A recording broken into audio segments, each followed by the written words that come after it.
Thank you, Uta. So now let me introduce Hans Ulrich and his two guests, actually local guests. I don't know how to call this, but I just wanted to give a few words on Hans Ulrich. I don't think I need to introduce who he is, but I also get the impression that he actually has a new identity now. He's a marathon runner these days, so he's been running marathon all around the world, interviewing people. And there are some official sections of marathons, and this time it's kind of informal and unofficial, but it becomes even more interesting than the official ones. I promise you the upcoming performance will be even more interesting than the Gangnam Style, and so get a ride on that. Thank you so much. Thank you very much. Very excited to be here and actually have this conversation with Kyung-won. I want to thank them both very, very much for agreeing to do this conversation here today. You can see that work also in the exhibition, if you don't see the exhibition later today. And as we said earlier, also in the work part of the document. I'd like to thank Young Lee and Mareike and everybody else of the extraordinary team, and of course, Ute and Amru for the invitation to speak here. I was actually thinking this morning on the way here of a conference Ute had organized in 1991, which was the New Spirit integrating. It was a conference in Stuttgart, and it was an extraordinary experience. Really reality production, so many different levels. But more or less the same year also where we met with Amru. And it was somehow in 91 that we actually had this idea of the exhibition Cities on the Move. Amru actually earlier today, and I've got a few images of this show. Cities on the Move, the idea really of the exhibition as a performative kind of space where the city would be not represented, but would sort of evolve. Yet you're also, I think, it's interesting in relation to the Biennale discussion of something which really evolves over many years, both slow and fast. Because there was something very accelerated about it, something really slow, because it took like 4 years, in the partners to incarnation. And Biennales generally don't tour, and I think there's something truly exciting about the exhibition tours, if it changes. So maybe there's an interesting thing in relation to that also in terms of how these Biennales. And I think the whole idea of this forum is incredibly exciting. I mean, Isabel Stenger once said we need new forms of alliances, and if you think that if 2 Biennales cooperate, 1 plus 1 could be 11. If you have 3 Biennales which cooperate, 1 plus 1 plus 1 could be 111, and so on. So I think there is a great potential also to actually think at the moment that there are, I think Terry Asper, I counted them, there were 177 biennials, and that was this count. It's already also now there are more. So it's obviously an interesting moment to rethink about the function and also the orchestration of Biennales, and maybe what's also happening between them. And we had started a gallery in London actually last week as part of the marathon I mentioned, a sort of inaugurational act by Tarek last week. It's a collaboration with the Sharjah Art Foundation. And I kind of thought that his vision of what he calls Basla, which is in the music of Egypt and the Near East, a suite of several kind of music pieces which are both composed and improvised, and it's all about connection and chaining together. The sort of whole idea of Tarek, of Basla, is maybe an interesting thing for this convention here, for this summit here, of what could actually happen between Biennales. One of the things which Amru and I thought Cities on the Move, besides of course the tour, was also that it was kind of organic. It involved a lot of elements of self-organization, and it was hugely inspired by Edouard Glissant. I just want to say a few words about Edouard Glissant, because I think he's the great ultimate toolbox. If you think about globalization, mondiality, the 21st century, his whole idea of actually how we can engage in global dialogue, but not by annihilating differences, but actually by producing differences. His institute, which he called the Institute of Marlborough, Institut du Monde, was the institute which actually was supposed to produce these differences through the global dialogue. That is, of course, an archipelago. I think if you think about large-scale exhibitions, and Biennales are very often, and triennials are very often recurrent. I mean, the recurrence is part of the recurrent large-scale exhibition. It's kind of interesting that Glissant says these large-scale exhibitions very often are like continents, kind of are solid and imposing. But in the 21st century, and I think that's so exciting about the current proliferation of biennales, also with the great examples you can see here today, very often they are more like archipelagos. They are welcoming and sheltering. And I think the Antillian archipelago geography is very important for Renaissance art because this island group has no center. It consists of strings of different islands and cultures. And the exchange that takes place between them allows each single one to preserve their own identity. So here on the drawing, we saw once sent about this whole idea of the archipelago and also the idea of the tourbillon, the idea of this institute. So here it goes. The archipelagos are extremely important because in these islands that the idea of pluralization, that is the blend of cultures, was most brilliantly fulfilled. Continents reject mixings, whereas archipelagic thought makes it possible to say that neither each person's identity nor the collective identity are fixed and established once and for all. I can change through exchange with the other without losing or diluting my sense of self. And it's archipelagic thought that teaches us this. So this whole idea of actually learning from the Renaissance archipelagic thought is interesting. And that leads us also to many other aspects of course. There's the whole transnational dimension in Renaissance work. So very often he discusses this idea of going beyond sort of national boundaries, and even the few biennials which still have national pavilions are now starting to spot them. So it's a very interesting moment, I think, for transnationality, but also for transdisciplinarity. I mean, it was so fascinating to listen to Wu Ling and the very transdisciplinary approach he presented today. I think that leads a very direct power to speak today, whose practice is in an exemplary way, really between the disciplines and goes beyond the sphere of pooling knowledge. Another point I picked up today, which I think is so interesting, is the notion of memory. You have the drawing of this about the rules about memory, he talked often about memory. Obviously, particularly important here in this building, as we hear in terms of Kim Dae-Yang, the whole memory also of Gwangju, Eric Hobsbawm, to mention him again, would call it a protest against forgetting. And I think it's so interesting. For me, one of the most fascinating biennales I've ever seen had a lot to do with how we actually can use the potential of memory. And it was the exhibition of Paolo Vertico and Adriano De Rosa in 1998, the Sao Paulo Biennale, where they really showed the Andrade's Anthropophagia Manifesto as a kind of a toolbox. Incredibly contemporary biennial, based on its history. If you think about memory in relation to biennials, it's also interesting because of sustainability, because of archives, of course. The topic of archives is a very urgent one for biennales in the 21st century, and also how they can actually be connected to collection. And also something which came out this morning, how biennales can be attached to collections, and how works can actually, in some kind of way, continue to survive. Another aspect is, if you think there are so many positive sides to this phenomenon of the biennials, is that it makes something we have lost. And I mean, one of the things which is interesting in terms of memories, when I started to be in the art of the 80s, it was the kind of moment of the Großausstellung. Caspar Koenig, Harald Seemann, these Großausstellungen, in many different parts of Europe. And it was a kind of a moment where these shows are not recurrent.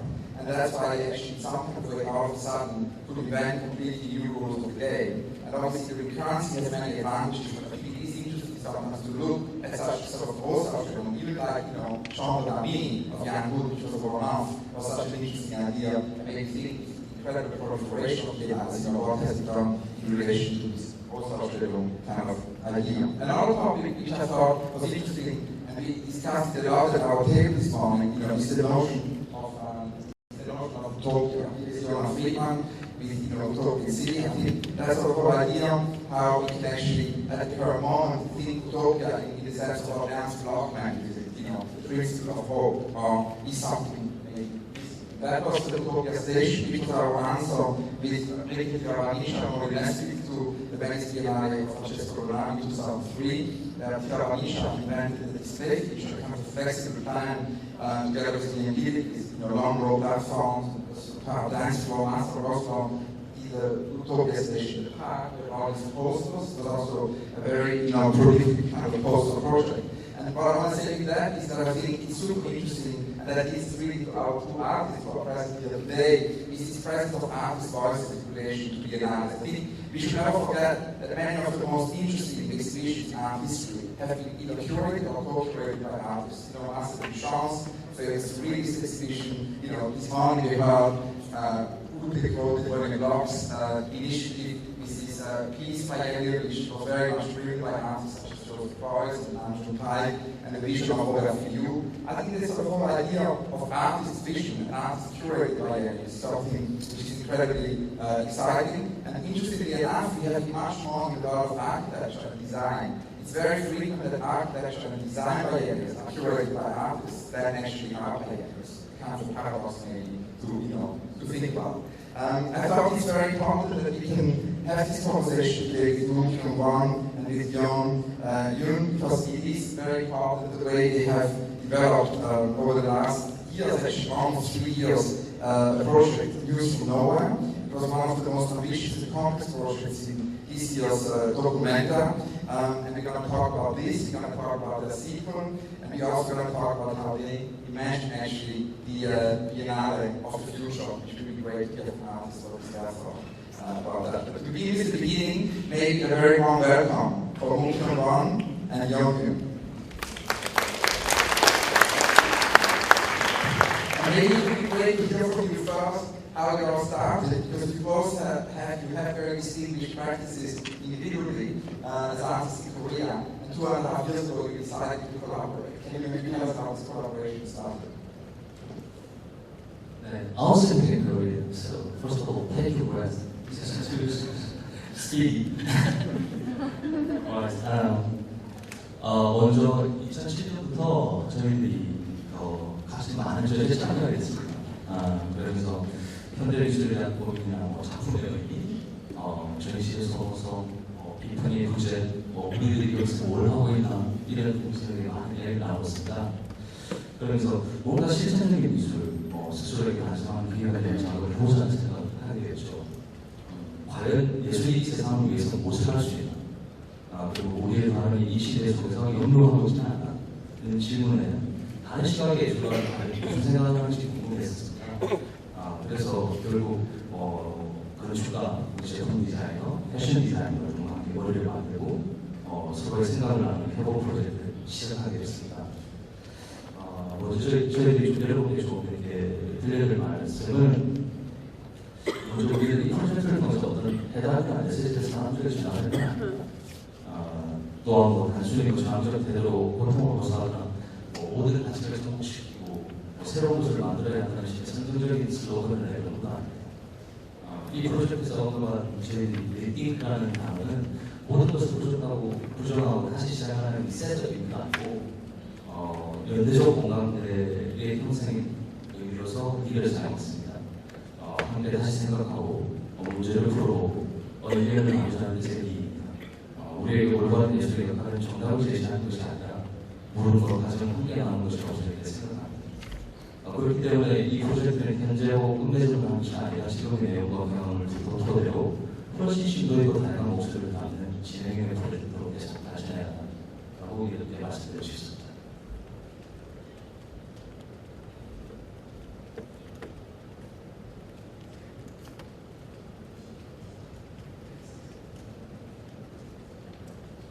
Great. That is actually this project of which we've been working on for multiple last years. News from Nowhere. It is a film, it's a publication, it's also a website.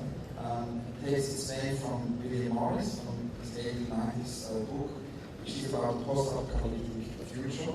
So, moments got to do, Gustav Metzger would say, it's got to do with extinction.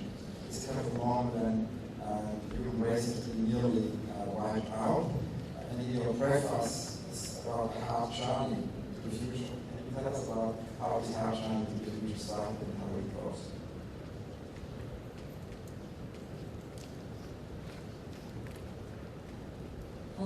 잠깐 말씀드린 것처럼 사실은 저희 두 개인 작가의 대화로부터 시작된 프로젝트였습니다. 그래서 저희가 이 대화 내용을 시나리오화하게 되었고 이 시나리오를 가지고 먼저 저희가 그 영상 작업을 만들게 되었는데 이 시나리오를 배경으로 또 다른 6개의 그 코업도 같이 진행됐습니다. 그래서 이번 지난 6월에 그 파셀 도큐멘터에서 처음으로 그 모습을 드러냈었고요. 전체 프로젝트는 영상 작업과 그다음에 협업으로 진행된 설치 작업 그리고 마지막에 이 모든 저희의 여정을 책으로 나와서 도큐멘테이션을 해가지고 세 가지 형태로 발표했습니다.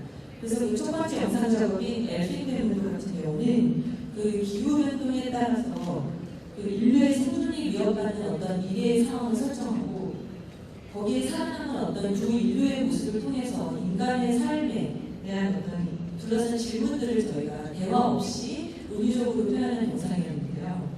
그러니까 그 마지막 시대의 어떤 그러니까 그 대재앙 이전에 순간에 살아남은 어떤 남자, 예술가의 어떤 예술적인 태도, 그 예술 작품이 무엇인지가 중요한 것이 아니라 어떤 계속되는 어떤 행위를 통해서 예술의 의미를 묻는 그런 남자의 영상과 그 다음에 저희가 그 아포칼립스 이후에 신인류로 설정한 여자 배우가 등장해서 자신이 하는 행동이 무엇인지 알지 못하지만 그것이 예술이라고 불리든 혹은 예술이 아니든 어떤 행위를 통해서 점점 자기의 미의식을 자각하고 새롭게 인식되어가는 과정을 두 채널의 영상의 그 과정을 통해서 저희의 대화, 처음 시작했던 저희의 부부 그런 것들을 녹여내는 영상으로 제작했고요.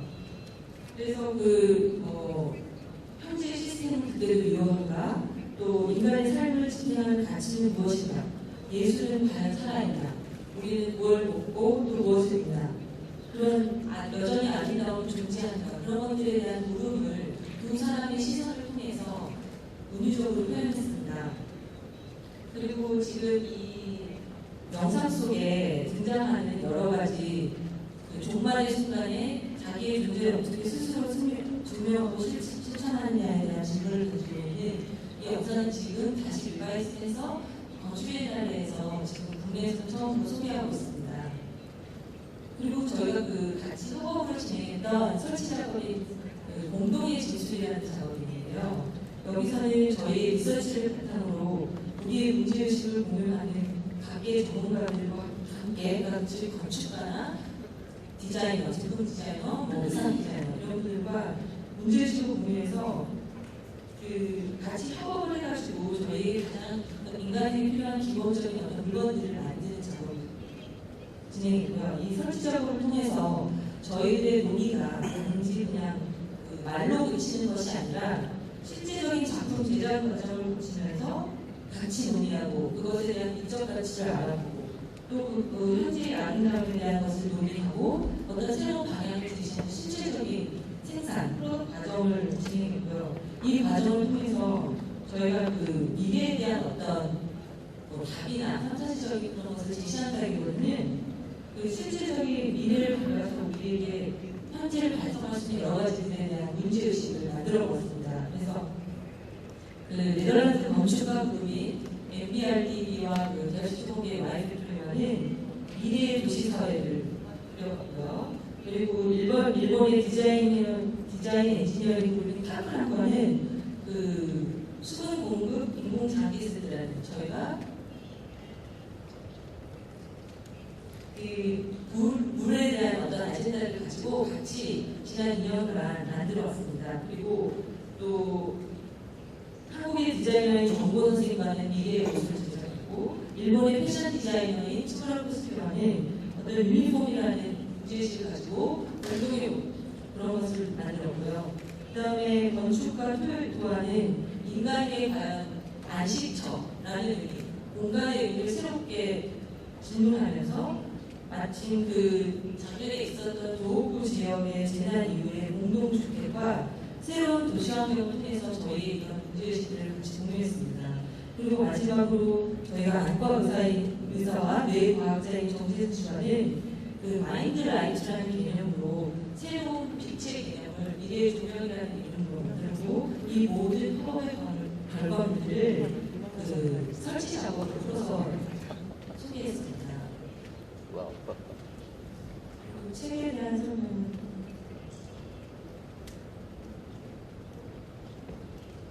Exactly, because there is this book we need to talk about, which is extraordinary news from nowhere. It's actually about this platform. It exists in different colors, right? Green, the color is the same, and it includes many conversations by a certain William Guest. So it used a kind of interview as a format. Can you tell us a little bit about how this book happened? And about William Guest, I'm very curious to know how it did. 네, 먼저 저희들 이 책에 등장하는 윌리엄 힐스나의 인물은 저희들이 만들어낸 가공입니다. 네, 어떻게 보면 저희 둘을 대변하는 사람인데요. 이 윌리엄 힐스나라는 사람이 저희들이 이렇게 리서치를 통해서 만나고자 했던 분들과 만나서 인터뷰를 하고 그들과 대담을 나누는 어떤 그런 과정들을 기록하고 이 책 안에서 많은 사람들을 만나는 여행을 유행하는 주체적인 역할을 하는 가공입니다. 아까 한시가 잠깐 설명드렸다시피 저희들의 KITV 뉴스 프로모에는 1890년대 활동한 영국의 윌리엄 모리스라는 사람이 쓴 책을 주로 뒀습니다. 그때 윌리엄 모리스가 하나 잠깐 꿈을 꿨는데 꿈속에서 2000년대 미래 영국의 모습으로 방문했다고 거기서 모든 사람들이 다 동등하게 잘 사는 어떤 유통대의 모습을 보게 된 거죠. 그 당시 윌리엄 모리스는 15세기에서 20세기를 꿈꾸면서 그 당시 영국이 가지고 있던 여러 가지 귀족 문화의 형태 그리고 사회 현상들의 어떤 여러 가지 변화성을 시각하게 비판했습니다. 저희들은 윌리엄 모리스가 꿈꿨던 2000년 21세기에서 다시 100년 뒤의 모습을 통해서 현재를 비판하고 우리의 모습을 다시 성찰하는 그런 미래를 위해서 현재를 바라보는 그런 형식을 취하게 된 거죠. 이 여행의 주체가 바로 윌리엄 힐스나라는 가공입니다.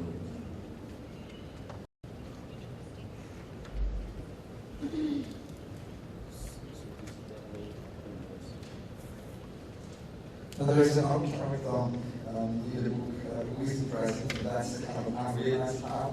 You told me last night what makes it actually Future Boy, actually by Miyazaki, was a great inspiration for you. And it's sort of the dialogue you wanted to establish, but it's also something which inspired you really when you were kids, both of you. Future Boy inspired this whole dialogue. 사실 이 프로젝트를 시작할 때 출발점이 되었던 어떤 작가이자 작품이 있었습니다. 그게 지금 방금 한스가 말씀해 주신 미야자키 하야오의 미래소년 코난이었는데요. 저희가 그 유년 시절에 굉장히 감명 깊게 보았던 이 애니메이션 영화입니다. 그래서 저희가 어떤 이 여러 가지 현재에 대해서 약간 지치고 반성하면서 각자 작업을 해오다가 우리가 뭔가를 할 수 있을까? 그리고 이런 예술가들을 저희 못 산다잖아요. 그래서 우리가 꿈꾸는 이런 일종의 유토피아가 될 수도 있는 그런 것들이 과연 무엇일까? 이런 이야기를 나누면서 저희가 생각하는 그 어떤 미래의 모습 또는 예술가가 꿈꾸는 유토피아라는 것이 그렇게 어렸을 때 생각했던 아주 환상적이고 아름답고 그렇지 않고 우리에게 굉장히 영향을 준 것 같았어요. 그래서 우리가 바로 코난에서 봤던 그런 인더스트리얼 같은 미래가 아닐까 이런 이야기를 하면서 저희가 사실은 저희 이런 어떤 유토피아를 만드는 프로젝트는 아닙니다. 그리고 유토피아를 생각하지도 않고 유토피아에 대해서 질문을 하죠. 근데 이제 저희도 많은 경우를 이것이 현실화 되었을 때 바로 그것은 이제 디스토피아가 된다는 것을 너무나 많이 봐왔기 때문에 저희들은 어떤 이런 모습을 통해서 저희들이 그 어떤 지속적으로 질문하는 어떤 태도나 예술의 어떤 방향 그리고 그것이 할 수 있는 어떤 역할의 현장 안에 이런 정신이 있지 않을까 그리고 그런 이야기들을 이 애니메이션의 모습에서 저희 프로젝트의 방향에 굉장히 중요한 영향을 주었고요. 아직 시작되지는 않았지만 저희가 제일 처음 인터뷰하고자 그리고 저희가 포옹을 하고자 생각했던 분이 바로 미야자키 하야오였습니다. 그런데 당시 저희가 보았던 어떤 애니메이션에 대한 저희 에세이 그리고 그분과 나누고 싶었던 질문, 이야기들을 보냈었는데 마침 그때 새 작업 애니메이션에 들어가셔서 참여를 못하셨어요. 그래서 꼭 한번 나중에 다시 지금 이게 온고잉으로 가고 있는 프로젝트이기 때문에 진행해 보고 싶은 프로젝트입니다.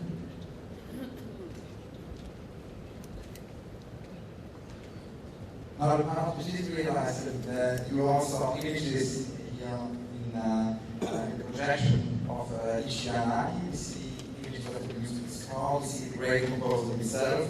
And I'm very curious if you can tell us a little bit about the soundtrack of the film, because that's another thing. I mean, this project really goes through all the disciplines. It's kind of a Gesamtkunstwerk. You have the costumes by the fashion designer, you have Toyo Ito's architecture, you have your own filmmaking, you have very cool. As a filmmaker from Singapore, but you also have the music of Ishiyama. Can you tell us a little bit about this collaboration? As far as I understand, it's something which now continues to evolve. 네, 맞습니다. 사실 저희들이 사실 이 미술의 실정이 맞았습니다. 미술을 못 믿게 된 거죠. 여러 나라를 돌면서 뭐 비엔날레, 비엔날레 이런 제시를 하면서 그러니까 제대로 이렇게 그 미술이 사람들하고 그 삶 속에서 섞여서 미술의 역할을 하고 있나? 사람들이 근데 미술을 좋아하나?의 어떤 그 질문에 대해서 그렇지 않은 어떤 부정적인 느낌을 많이 받았습니다. 그래서 많은 활동이 있는 사이에 그렇다면 미술을 받고 미술 외쪽에서 미술의 바깥에 있는 사람들은 예술을 어떻게 보나? 그런 사람들이 생각하는 아름다움은 무엇인가? 그 사람들이 생각하는 아방가르드 정신은 이런 것에 대한 어떤 궁금증이 들기 시작했죠. 그리고 그런 궁금증을 통해서 저희들이 이 프로젝트에서 많은 시작하게 됩니다. 그래서 방금 한스가 이야기했다시피 도시 지향이라는 어떤 정기 음악을 하시는 분과 그리고 많은 어떤 협업자들과 함께 저희들 이 프로젝트를 만들면서 그리고 그들과 나눴던 대화들 그리고 내용들이 포스터에 저희들이 시나리오에 담아서 사업을 이루게 된 것입니다.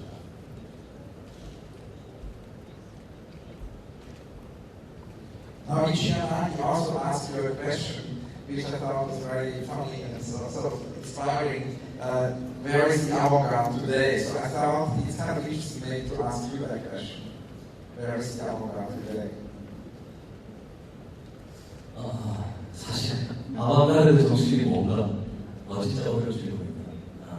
근데 제 생각하는 아방가르드 정신은 과거에 머물러있지 않고 늘 현재 진행형이라는 것입니다.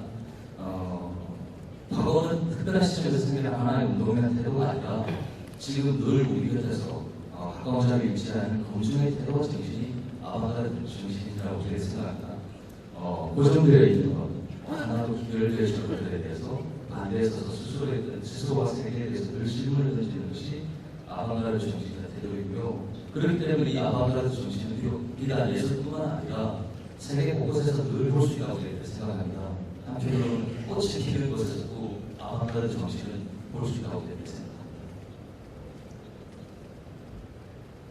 One last question about the Documenta project and also the which is shown here in Hangzhou, which is what makes it so interesting also this whole discussion about biennials is that it really concentric circles. You go from very local research to regional research. So you involve Korean practitioners, then you involve Singapore, Japan, like different Asian practitioners, then it goes into the world. It's absolutely defining Pakistan.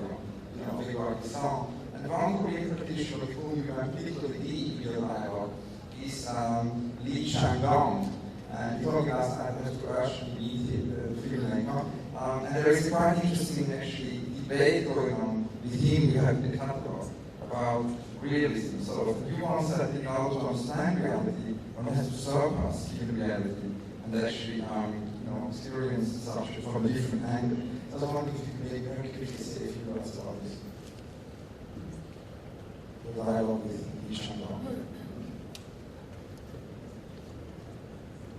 그래서 저희들이 가장 좋은 거 저희들이 레퍼런스 분이 이창동 감독님이 아닐까 싶습니다.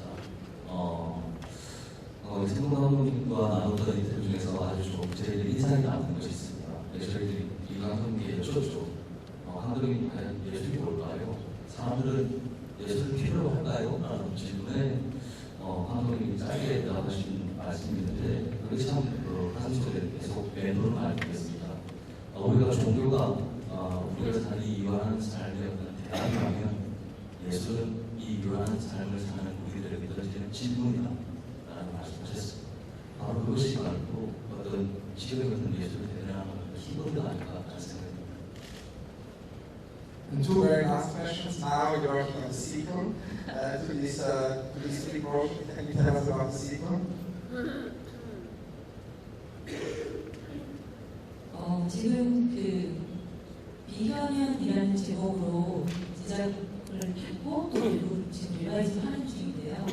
힌트워로 아비아차라는 이 의미는 어떤 지각의 차원을 넘어서는 순수 존재라는 뜻입니다. 저희가 이 타이틀을 세상의 저편 이후에 지금 작업을 하면서 그 결론을 열어놨었어요. 그 여자 주인공이 자기가 한 행동이 무엇인지는 모르지만 자기가 무의식적으로 했던 그 행동을 통해서 어떤 아름다움이라는 것을 자기도 모르게 문득 자각하는 열린 결말로 끝났는데, 저희는 이 후속 영상 작업을 통해서 이제 가상의 픽션을 만들었는데, 미래의 텔버스라는 굉장히 통제된 사회 체제에서 그 여자가 그 경험하고 돌아간 그 아름다움을 통해서 사회의 어떤 체제의 붕괴를 일으키고 작은 불씨가 되어서 그 사회의 어떤 변화되는 과정에서 지도부들이 지금 2012년 이 현재로 수사관을 파견해서 도대체 예술이 무엇인지 알아봐라, 이런 가상의 시나리오입니다. 그래서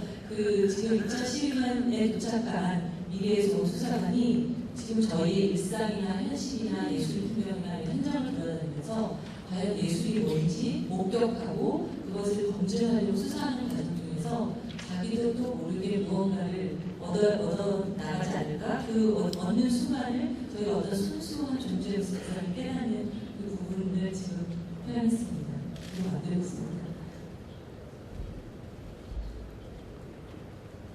Thank you very much. One very last question, and we're running out of time.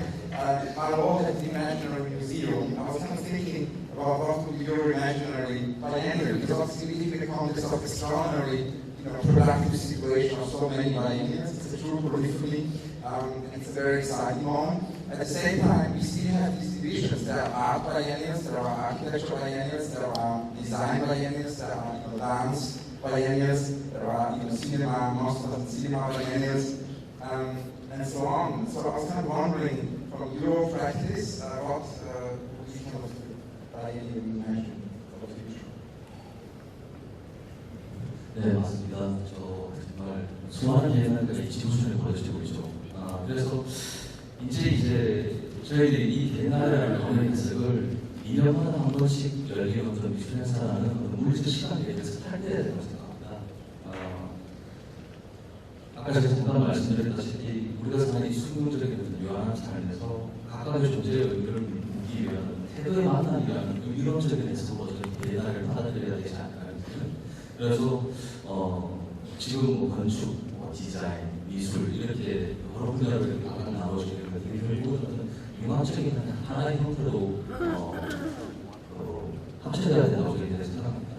원래 예술이라는 게 그렇지 않습니까? 옛날에 예술이라는 것은 그 당시 언학이고 과학이고 철학이고 주식이 있습니다. 오늘날 저희들 전문화라는 어떤 우매한 어떤 그 전문성을 부여하면서 각각의 경계를 만들게 되고 단절을 시키게 되는 어떤 이유가 되는 것이죠. 하지만 예술이란 원래 어떤 그 자율적인 특성을 통해서 이런 것들이 구분되어지고 전문화할 수 없다고 생각합니다. 결국 하나의 형태로 합쳐져야 되고, 지금 아까 제가 방금 말씀드렸다시피 지금 각각 분야로 이렇게 나눠진 것들이 하나의 모든 의미로 함께 나가서는 어떤 그 하나의 종합적인 대나라가 앞으로 이루어져야 되지 않나라는 생각이 듭니다.